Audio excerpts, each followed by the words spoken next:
Assalamualaikum warahmatullahi wabarakatuh dan salam sejahtera. Kami ucapkan buat pensyarah kami bagi subjek literasi bahasa iaitu Encik Zaini binti Abdul Ghani. Berikut adalah soalan tugasan bagi pembentangan kumpulan kami pada kali ini, iaitu secara berkumpulan 2 hingga 3 orang dalam satu kumpulan, kami diminta untuk memilih satu bahan pengajaran literasi bahasa Melayu. Seterusnya, kami dikehendaki memilih bahan pengajaran literasi tersebut serta memberikan justifikasi tentang keistimewaan bahan tersebut. Tugasan ini dinilai dari aspek komunikasi dan kandungan bahan literasi berdasarkan kesesuaiannya kepada murid-murid yang bermasalah dalam aspek membaca dan juga menulis. Kata orang, tak kenal maka tak cinta. Oleh hal yang demikian, eloklah jika kami memperkenalkan diri kami dahulu. Pertama sekali, saya Nur Alia Natasha binti Syarizan, bernombor angka giliran 2022-2423-10057.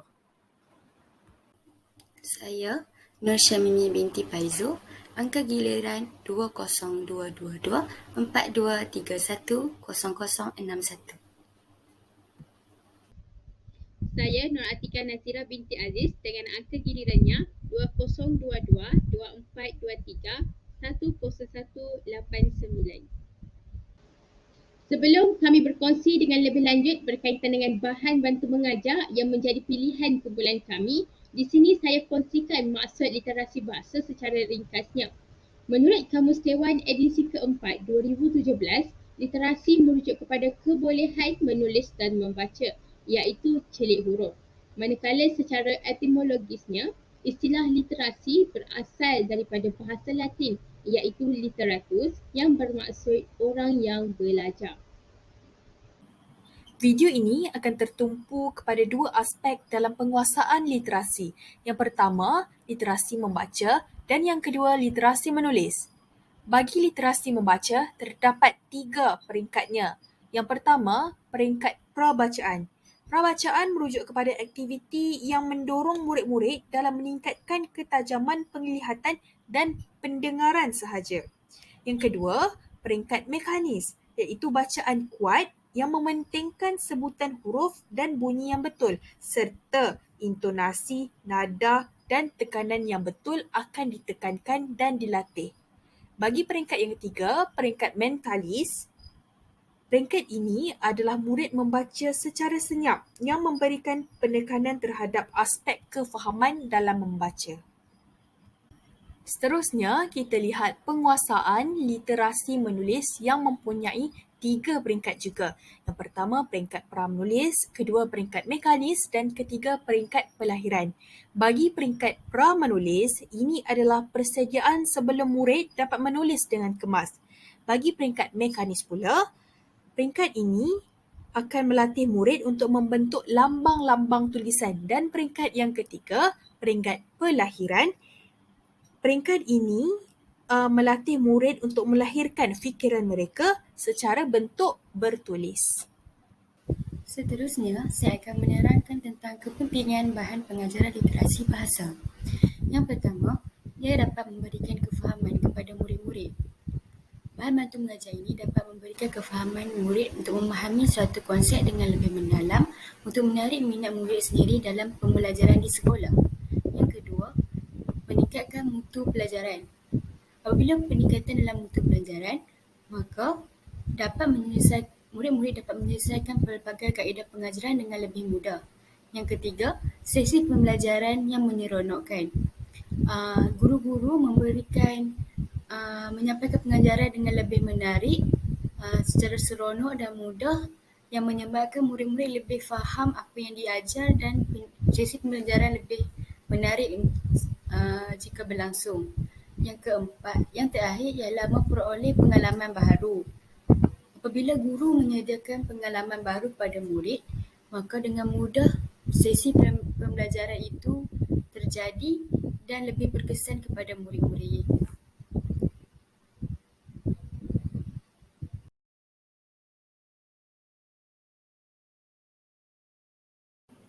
Sebelum saya menerangkan bahan literasi bahasa yang telah kumpulan saya pilih, saya akan menerangkan terlebih dahulu beberapa jenis bahan pengajaran dalam literasi bahasa. Terdapat 4 jenis bahan dalam literasi bahasa. Yang pertama ialah bahan autentik, yang kedua bahan grafik, yang ketiga bahan teks dan yang terakhir sekali ialah bahan digital. Bahan digital ialah sebarang penggunaan medium teknologi sebagai satu proses pembelajaran. Tidak terhad kepada internet sahaja, malahan telefon pintar, televisyen juga menjadi satu bahan digital kepada murid-murid. Sebagai contoh bahan digital seperti akhbar dan majalah elektronik, laman sesawang, pembelajaran dalam talian seperti e-learning. Yang kedua ialah bahan teks. Bahan teks ialah guru-guru menyediakan satu teks yang ringkas kepada murid-murid dan murid-murid dapat mengeluarkan isi-isi yang ada dalam teks tersebut. Yang ketiga ialah bahan autentik. Bahan autentik ini ialah merupakan bahan yang bercetak. Terdapat 2 kategori dalam bahan autentik. Yang utama iaitu bahan bercetak dan bahan audio. Kemudian saya telah memilih bahan grafik, iaitu bahan grafik ialah bahan yang dilukis sebagai karangan visual yang dapat memberi satu atau lebih keterangan visual. Sebagai contoh, guru-guru menyediakan satu gambar dan murid-murid dapat membuat 2 kemahiran dalam gambar tersebut. Seperti kemahiran membaca dan kemahiran menulis. Murid-murid dapat menerangkan gambar apa yang ditunjukkan dan dapat membuat ayat yang ringkas terhadap gambar tersebut. Selain itu, ia dapat meningkatkan prestasi pengajaran dan pemahaman dalam pelajaran. Seperti yang kita tahu, bahan grafik ini berbentuk warna-warni dan murid-murid lebih seronok dalam apabila guru-guru menyediakan dalam bahan yang berwarna-warni kerana ia dapat meningkatkan pemahaman dalam pembelajaran tersebut. Dapat menarik minat murid untuk melihat gambar tersebut dan mempelajari proses pengajaran yang disediakan pada hari tersebut. Seterusnya, saya sambung untuk menerangkan berkaitan bahan bantu mengajar yang menjadi pilihan kumpulan kami, iaitu bahan grafik. Menurut Wittich dan Schuler pada tahun 1973, mengatakan bahawa bahan grafik terdiri daripada bahan visual yang meringkaskan penerangan dan penilaian tertentu menerusi gabungan penggunaan lukisan, perkataan, lambang dan gambar-gambar. Kanak-kanak biasanya tertarik terhadap bahan grafik yang ditunjukkan. Pengimplementasian bahan grafik oleh guru dalam proses pengajaran dan pembelajaran dapat membantu murid dalam memahami konsep abstrak yang disampaikan dengan lebih mudah kerana bahan tersebut mempersembahkan sesuatu konsep secara menarik dan mudah untuk difahami. Melalui penyampaian bahan grafik jelas membuktikan bahawa ianya mampu memberi kesan yang efektif terhadap penyampaian guru di mana guru dapat menerangkan perkara-perkara yang sukar dan kompleks dengan lebih mudah dan jelas berdasarkan bahan visual.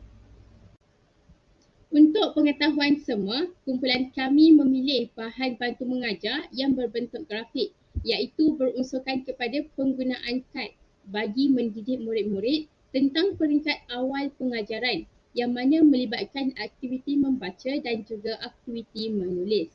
Melalui alat bahan bantu mengajar yang menjadi pilihan kumpulan kami menerapkan aktiviti yang memerlukan murid mengenal, memilih dan membaca berdasarkan kepada suku kata yang dipilih berdasarkan gambar-gambar yang disediakan serta mengarahkan kepada murid untuk membina ayat ringkas bagi melaksanakan aktiviti menulis. Dengan adanya bahan grafik berbentuk gambar-gambar, murid akan dapat mengenali gambar, menyebut dan mengeja suku kata dengan betul. Ringkasnya, bahan grafik mampu meningkatkan prestasi pengajaran dan pemahaman pelajaran sewaktu proses pengajaran dan pembelajaran dijalankan di dalam bilik darjah. Seperti yang sedia maklum, kami memilih bahan grafik untuk kami aplikasikan dalam bahan bantu mengajar kami. Gambar ini ialah bahan bantu mengajar yang kami reka sendiri dan diberi nama kad lihat, baca, tulis. Mari kita saksikan cara penggunaan bahan bantu mengajar ini. Assalamualaikum murid-murid. Waalaikumsalam cikgu. Okey, hari ini kita nak belajar tentang apa? Hari ini cikgu nak ajar murid-murid kemahiran membaca dengan menulis. Wah, yeay. Okey, sekarang ni cikgu nak murid-murid ambil suku kata ni dan bentuk satu perkataan yang membawa maksud gambar ni. Jadi cikgu nak murid-murid pilih suku kata yang ada dekat sini dan lekatkan. Boleh? Boleh? Saya nak gambar ni cikgu. Okey. Mimi? Saya nak gambar ni. Okey. Lekatkan cikgu, lekatkan.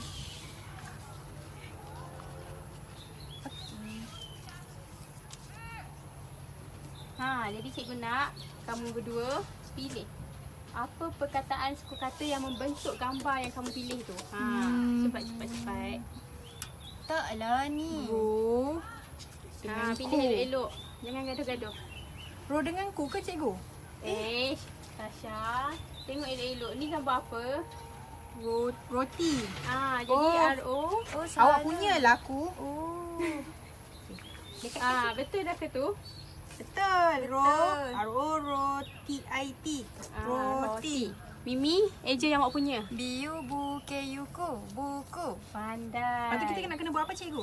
Jadi cikgu nak awak bina perkataan. Bina perkataan ringkas je. Berdasarkan apa yang awak dah pilih.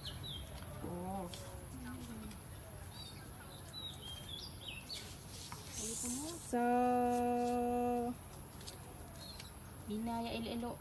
Ya. Su. Ka.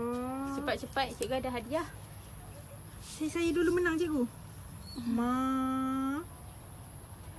M-A. Ma. Eja elok-elok. A. N kan. R-O. Jangan salah eja. T-I-T.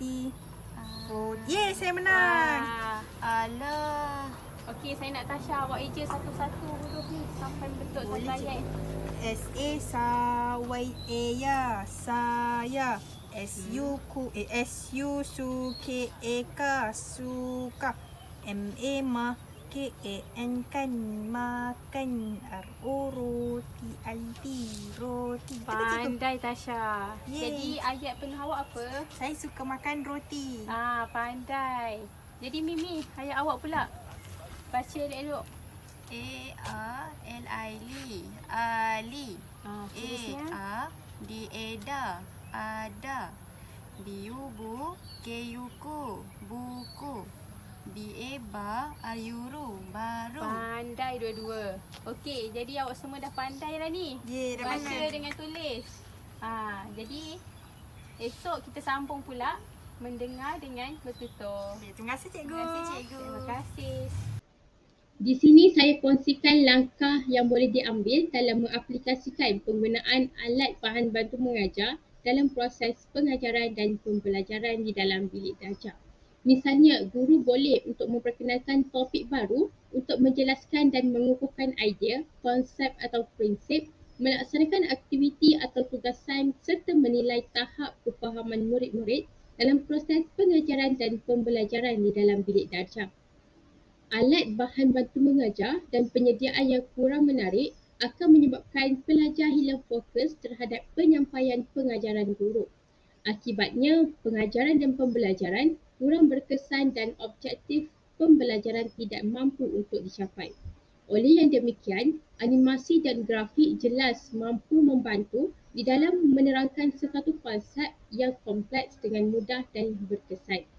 Jelasnya, pengajaran dan pembelajaran berkesan merupakan suatu pengalaman yang seronok dan mencabar bagi semua pelajar melalui penggunaan alat bahan bantu mengajar yang ringkas dan menarik serta mudah untuk difahami.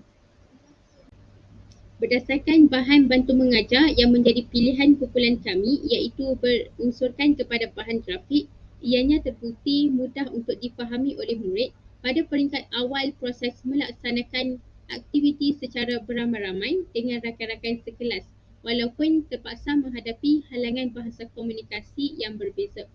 Bahan bantu mengajar pilihan kumpulan kami juga yang memfokuskan kepada penggunaan kad dengan adanya gambar berwarna-warni seperti roti dan buku akan menjadikan proses pengajaran dan pembelajaran menjadi lebih menarik dan sesuai untuk diajarkan kepada murid-murid berkeperluan khas supaya mereka lebih mudah untuk memahami apa yang diajar. Bahkan alat bahan bantu mengajar pilihan kumpulan kami juga dapat untuk mendorong interaksi yang aktif di dalam bilik darjah dan mewujudkan suasana pembelajaran yang menyeronokkan, positif dan juga mencabar. Setiap bahan bantu mengajar pasti ada kelebihan dan kelemahan yang tersendiri. Tetapi kami telah melihat kelemahan bahan bantu mengajar kami dari 3 aspek. Yang pertama, ibu bapa kekurangan masa.